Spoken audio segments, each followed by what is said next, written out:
उसी के बाद यहाँ पे हम देखते हैं ऑड्री नाम की एक लड़की को।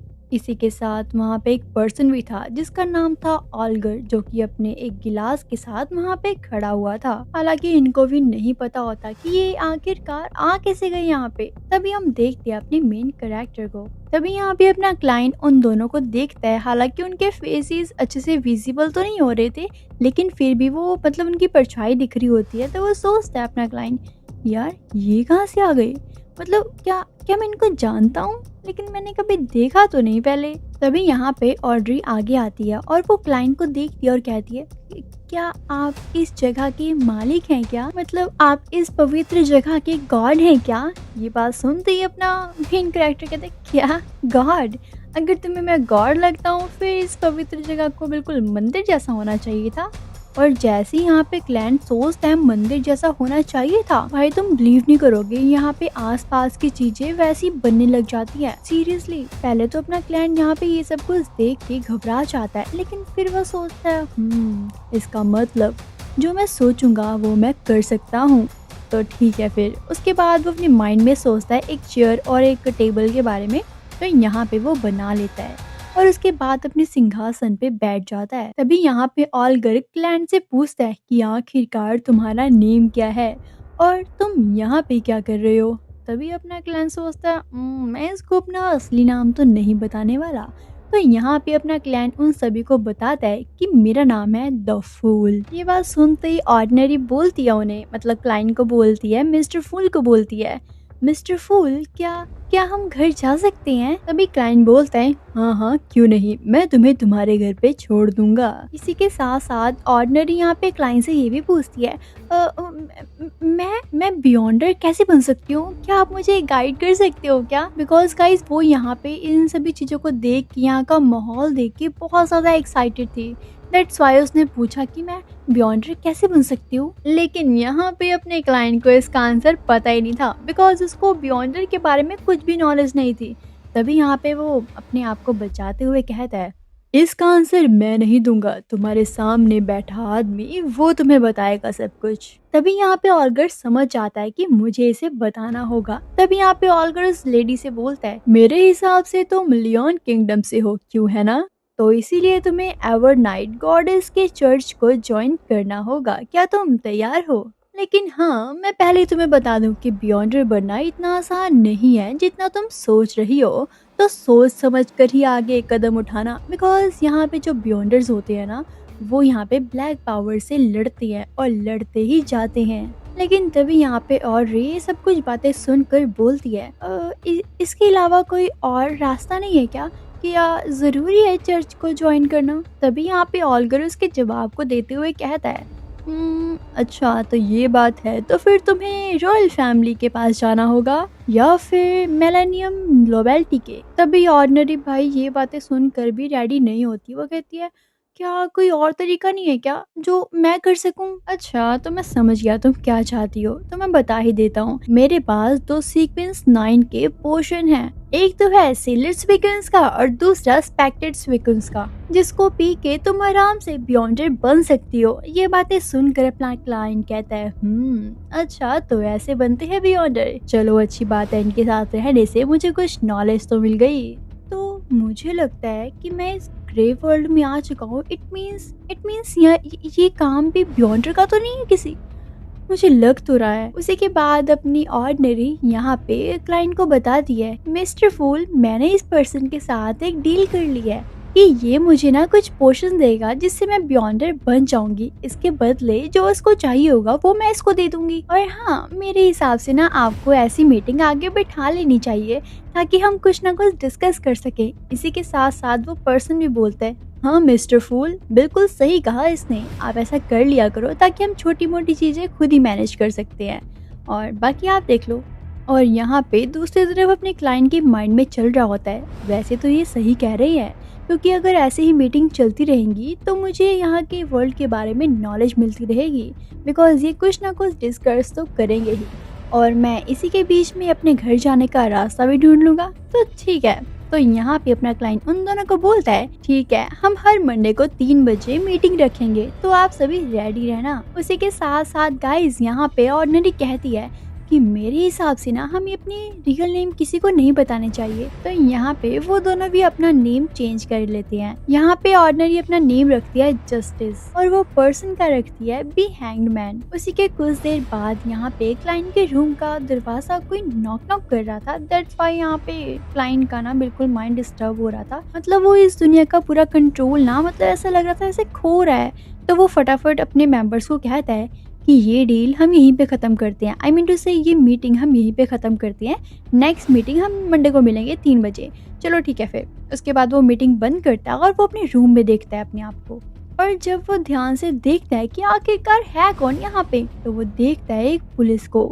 भाई वो तो यहाँ पे फटाफट वो उस गन को छुपा देता है। क्लाइंट देखता है कि भाई ये तो वही पुलिस वाला है जो कि मार्केट में मेरा पीछा कर रहा था। ये यहाँ पे क्या करने आया? कहीं इसको मेरे बारे में कुछ पता तो नहीं लग गया?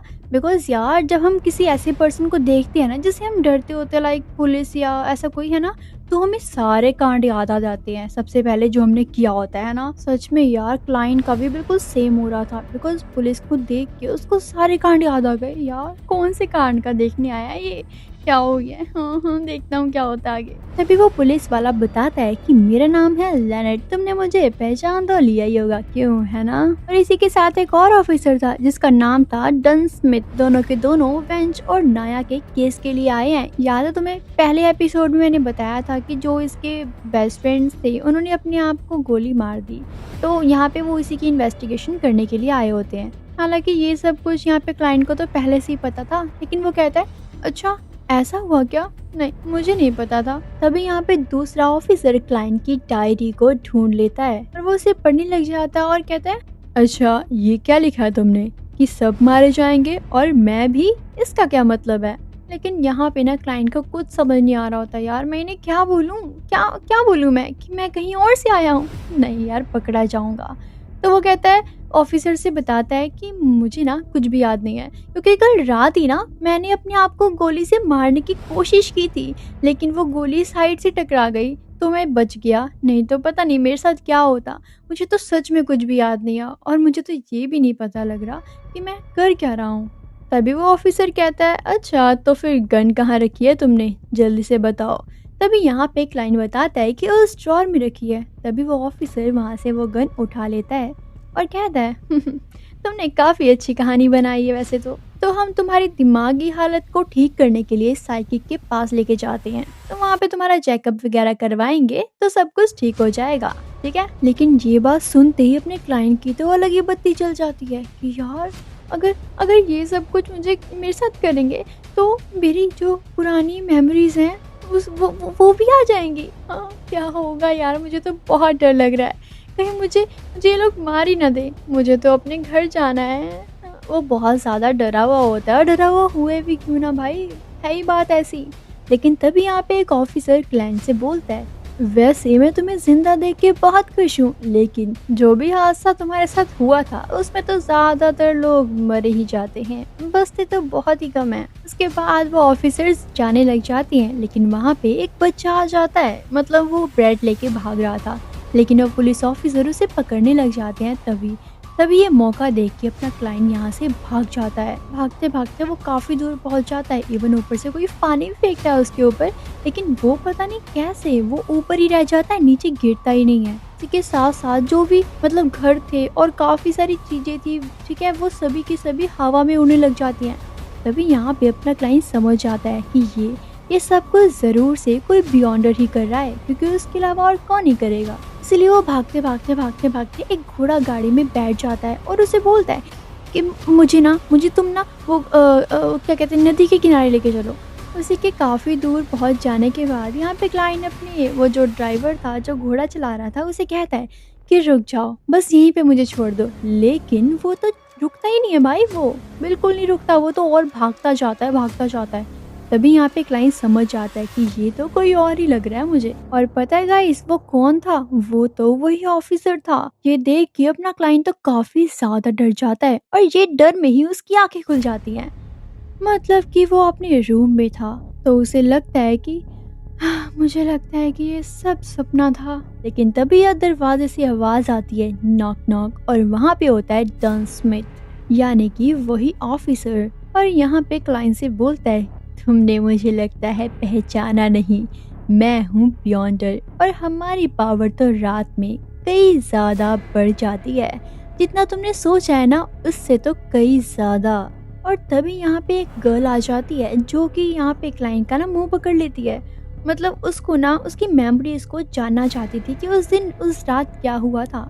तभी वो गर्ल ना उसकी मेमोरीज को देखती है तो यहाँ पे क्लाइंट तो अपनी फैमिली को लेके याद कर रहा होता है, अपने मॉम को, अपने डैड को। लेकिन यहाँ पे ये गर्ल ना वो मेमोरीज नहीं देख पा रही थी बिकॉज वो, मुझे लगता है कि अपना जो मेन कैरेक्टर है वो किसी और वर्ल्ड से है ना, दैट्स वाई वो वाली मेमोरीज नहीं देख पा रही थी। उसे सब कुछ ग्रे ग्रे ही दिख रहा होता है। तो यहाँ पे वो सोचती है कि शायद इसने ही कुछ किया है। आखिरकार तुम मुझे बताओ कि एंटीगोनस फैमिली की किताब कहाँ है। लेकिन यहाँ पे क्लाइंट कहता है, मुझे मुझे नहीं पता, प्लीज मुझे छोड़ दो। तभी वो गर्ल कहती है, मुझे बताओ कि उस दिन 27 जून को क्या हुआ था, उस रात को क्या हुआ था। लेकिन यहाँ पे क्लाइंट का बस एक ही आंसर होता है, मुझे नहीं पता, प्लीज मुझे छोड़ दो। लेकिन तभी वो वुमेन कहती है, वो लेडी कहती है, आखिरकार तुम्हारे वो दो बेस्ट फ्रेंड वो कैसे मारे गए। तभी यहाँ पे अपना क्लाइंट एक गन लेता है और अपने आप को मारने की कोशिश करता है। लाइक उसको बताता है कि मैंने ऐसे अपने आप को गोली मारने का ट्राई किया था, लेकिन मैं बच गया। मैंने सच में कुछ नहीं किया और मुझे नहीं पता कि उस दिन क्या हुआ था एग्जैक्ट। तभी यहाँ पे वो वुमेन समझ जाती है, वो लेडी समझ जाती है कि ये सब कुछ सच बोल रहा है। और वो यहाँ पे ऑफिसर को भी बताती है कि ये बिल्कुल सच बोल रहा है, इसकी मेमोरीज में कुछ ज्यादा खास मुझे मिला नहीं। लेकिन तभी वो ऑफिसर बोलता है यहाँ पे क्लाइंट को, मुझे वो बुक नहीं मिली है और जब तक वो बुक नहीं मिलेगी तुम खतरे में हो। तो मैं तुम्हें एक एडवाइस देना चाहूंगा कि तुम हमारे साथ रहो, हमारी टीम में आ जाओ, हम तुम्हें बियॉन्डर बना देंगे। तो गाइज ये एपिसोड यहीं पे खत्म हो जाता है। नेक्स्ट एपिसोड के लिए मेरे चैनल को सब्सक्राइब करना, वीडियो को लाइक करना एंड ज्यादा से ज्यादा सपोर्ट करना गाइज। अब रोज डेली वीडियोस आने वाली हैं।